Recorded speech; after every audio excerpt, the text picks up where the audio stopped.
ಕ್ರೋಢೀಕರಿಸಿ ದಾರುಣವಾಗಿ ಹತ್ಯೆ ಮಾಡಿರುವಂಥದ್ದು, ಚಿತ್ರಹಿಂಸೆ ಕೊಟ್ಟು ಹತ್ಯೆ ಮಾಡಿರುವಂಥದ್ದು ನಿನ್ನೆ ಪೂರ್ತಿ ಮಾಧ್ಯಮಗಳಲ್ಲಿ ನಾವು ನೋಡಿದ್ವಿ. ನಾಗರಿಕ ಸಮಾಜ ತಲೆ ತಗ್ಸುವಂತ ಕೆಲಸ. ಆ ವ್ಯಕ್ತಿ ಯಾರೇ ಆಗಿರ್ಬೋದು, ಅವನು ಎಂತ ದೊಡ್ಡ ನಟನೆ ಆಗಿರ್ಬೋದು, ಕೊಲೆ ಮಾಡುವಂತ ಹಕ್ಕು ಅಧಿಕಾರ ಯಾರಿಗೂ ಕೊಟ್ಟಿಲ್ಲ. ಏನಾದ್ರೂ ತಪ್ಪಾಗಿದ್ರೆ ಅದು ಕಾನೂನಿದೆ.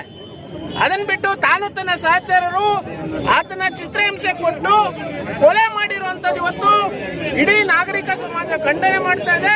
ಚಿತ್ರದುರ್ಗದ ಎಲ್ಲ ಸಂಘಟನೆಗಳು ಸೇರಿ ಇವತ್ತು ಪ್ರತಿಭಟನೆಯನ್ನ ಮಾಡಿ ಅವರಿಗೆ ಅತಿ ಕಠಿಣ ಶಿಕ್ಷೆಯನ್ನು ಕೊಡಬೇಕು.